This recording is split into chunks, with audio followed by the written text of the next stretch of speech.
A, you're not supposed to be on the counter. B, you're not supposed to drink from my glass. C, which cat drinks like that?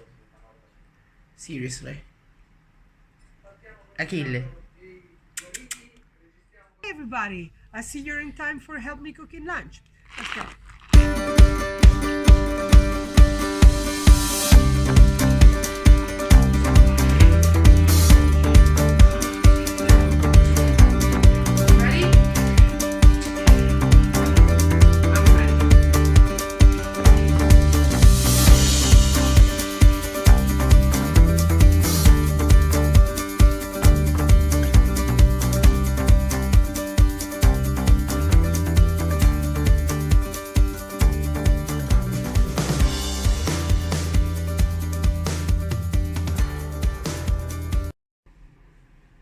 Onion, carrots, and celery.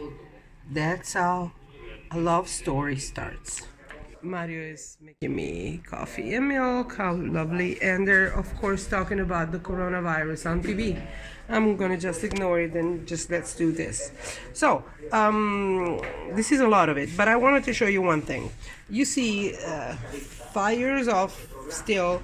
The pan is cold, so I put everything cold. That's how you start a real Italian sofrito, in a cold pan with extra virgin olive oil and a good quantity of sofrito. This thing of putting everything into a cold pan is extremely important.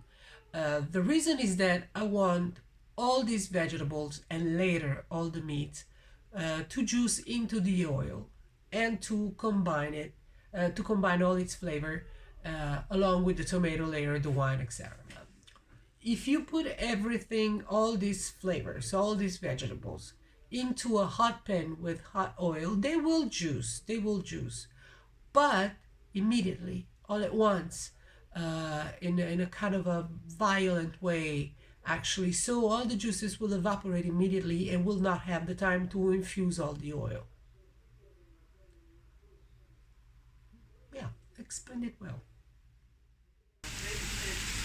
So this is the result.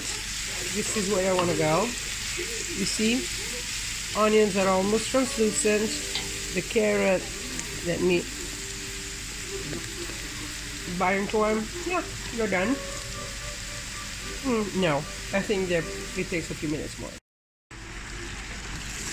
So I've just added, this is a lot of beef. This is beef.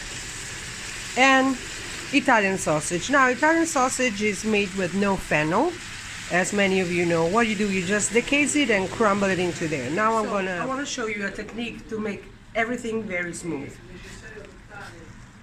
So what you do, this is a lot of meat because I'm doing a lot of ragu.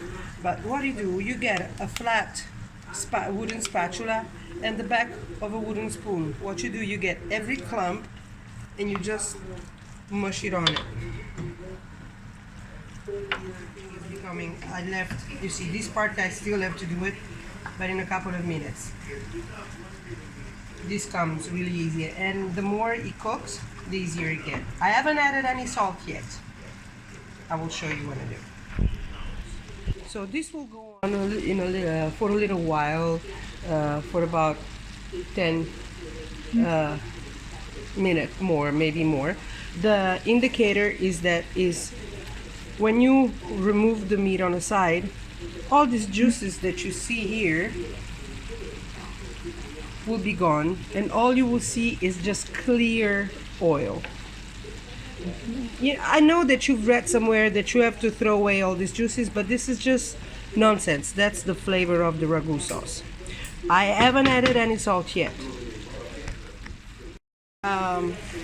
This is cloudy, so it's still a lot of juice of the meat.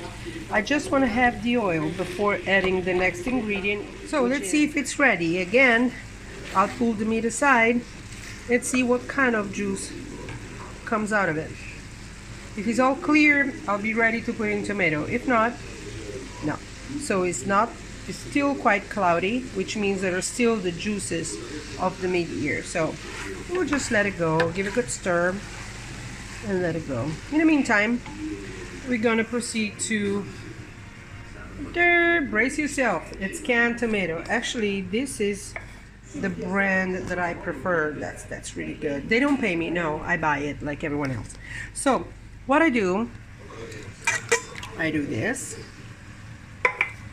and I'll just squish it with my hand. I don't like to have it too much pureed. I want to have some tomato texture. And I wanted to say that, yeah, the reason why we use peeled tomato instead of fresh tomato is that the ragu sauce, this ragu sauce for instance, will cook for about 8 hours. It is a lot of ragu and it's going to be ready for tonight.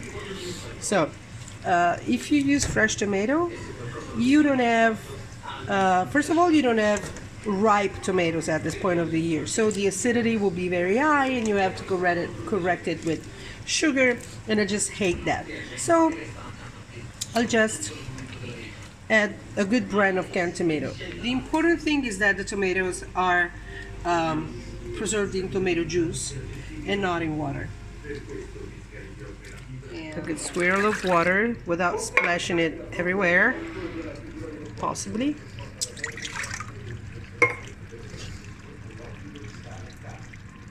And we put it here with everything else. Give it a good stir. Oh, mamma mia. And let it boil. This is gonna be a heck of a ragu. Mamma mia. È già bello così.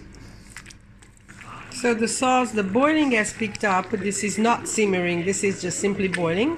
So what we do, we lower the flame to a minimum. So the ragu was boiling there on that flame, which is the biggest that I have. I moved it to this, and I'm gonna lower the flame literally to a minimum. Then I'm gonna put the pan here. I'm gonna pick up the boiling first. You see, starts to boil. I'll lower the flame and semi-cover, so a little bit of steam will come out. This is important because what it does, it let the sauce cook slowly and gently. So even when it's ready, it's gonna look fresh. It's not super heavy, and the flavor will be smoothly amalgamated, slowly combined, and I guarantee you this is gonna be excellent. So if you see there, it's 1:45 p.m. This thing is simmering since 10 o'clock this morning, and it still has a good few hours to go. This is my lunch today, and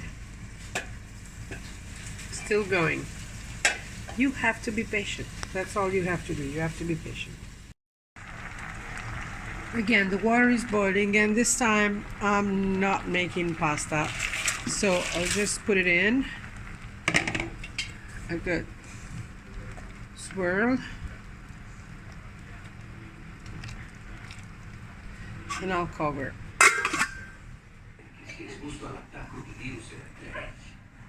As my friend will say, Mario. Perfetto, that's a professional pasta maker for professional pasta eater.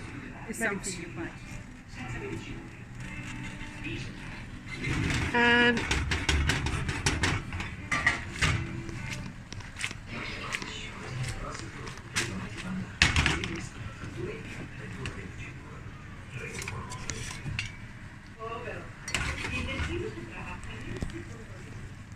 ok, bene.